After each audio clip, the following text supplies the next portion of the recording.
Hola amigos, bienvenidos a una nueva entrega de @escritor resiliente, el canal donde nos dedicamos a investigar el profundo poder de las palabras. Hoy corresponde la explicación del microcuento titulado Estupor y que dice La sombra se movió. Pero antes de dar esa explicación, quiero compartir con ustedes una inmensa alegría. Hoy es un día muy especial para Escritor Resiliente. Acaba de llegar a mis manos el primer libro de este emprendimiento que se llama ¿Qué harías? Historias reales, decisiones difíciles. Una serie de historias en las que narro todas historias reales que me ocurrieron, que fui testigo, partícipe o que alguna persona me las contó directamente. La idea, como siempre, no es aleccionadora, es simplemente compartir experiencias.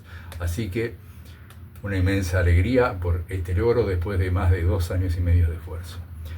Pero acá me gustaría detenerme en un concepto.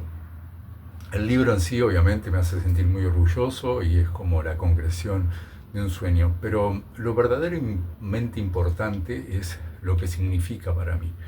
Cuando sufrí el infarto y me tuve que jubilar, me encontré con una nueva realidad y una idea que yo por lo menos sentí muy instalada en la sociedad respecto a las personas jubiladas, a los pasivos incluso, como nos llaman.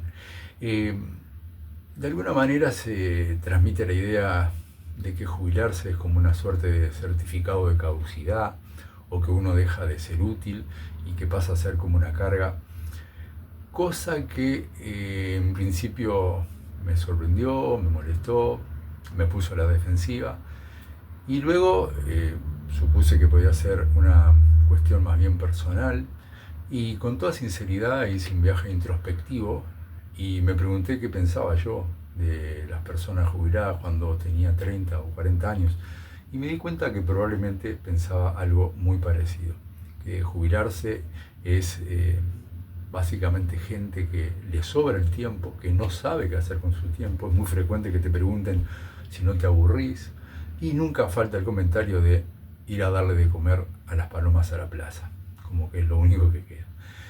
Entonces, una de las principales razones por las cuales yo encaré este proyecto de escritor resiliente fue el haberme planteado el desafío que se podía, que no era esa la única opción y que dependiendo de las ganas, de la dedicación, del esfuerzo, de la resiliencia, ni la edad ni la enfermedad son necesariamente límites para abandonar todos los sueños que uno tiene en la vida. Obviamente, por razones biológicas, hay algunos que no se pueden alcanzar, pero muchos otros que sí, como por ejemplo en mi caso el tratar de ser escritor. Y hoy este libro, más allá del hecho en sí, del orgullo que me produce el libro, el significado más importante que tiene para mí es ese mensaje de que se puede pensar fuera del cuadrado, como se dice, y que hay que animarse, que a los 60 años o más, yo creo que a cualquier edad, nunca es tarde para perseguir un sueño.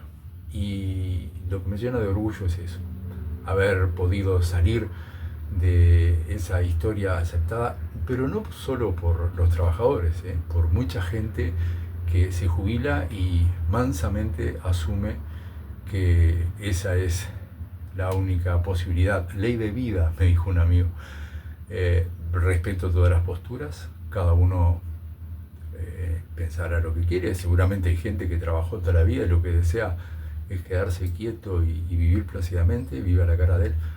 Pero a mí lo que me afectó fue ese concepto de que nos sobra el tiempo, que nos aburrimos y que solo estamos para darle de comer a las palomas. Así que esto para mí, más que un libro, significa que se puede perseguir los sueños a cualquier edad. Pero bueno, ahora vamos con el tema que nos convoca, que era explicarles el contexto de cómo fue que se dio lo de estupor, la sombra se movió.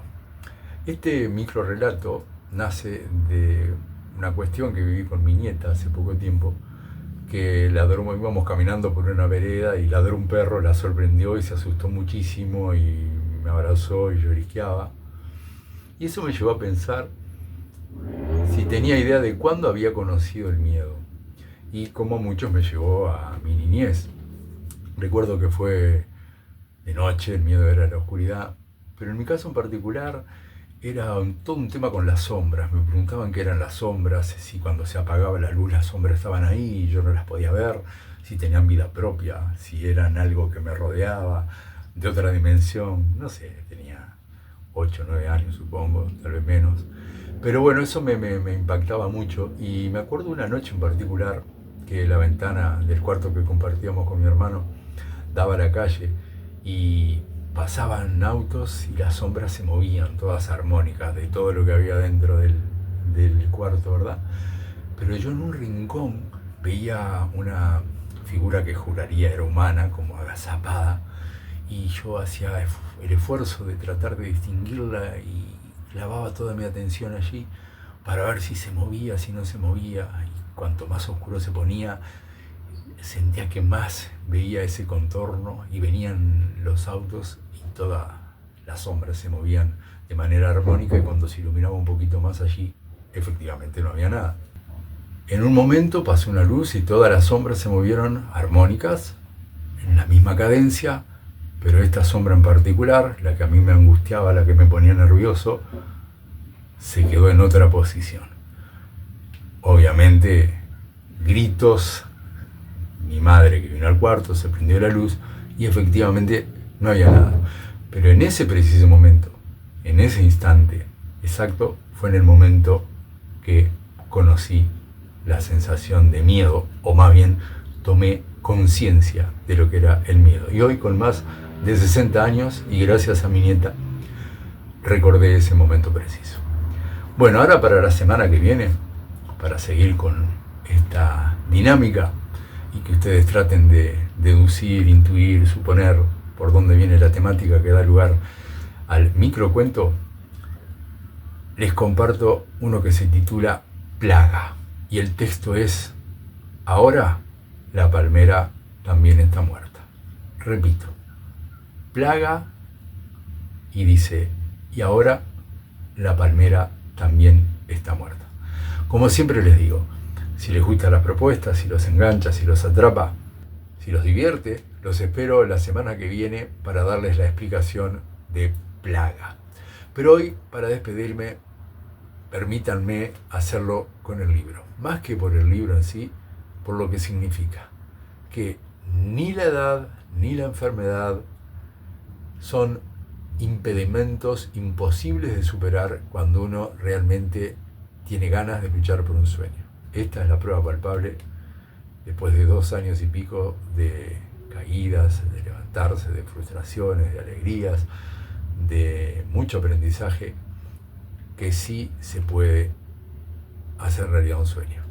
Los invito a que luchen por los suyos, a que peleen, y tomar en cuenta que darle de comer a las palomas no es necesariamente la única opción que nos queda después de jubilarnos. Los espero la semana que viene en @escritorresiliente, y si quieren conocer más de mi historia, los invito a visitar mi sitio web escritorresiliente.com.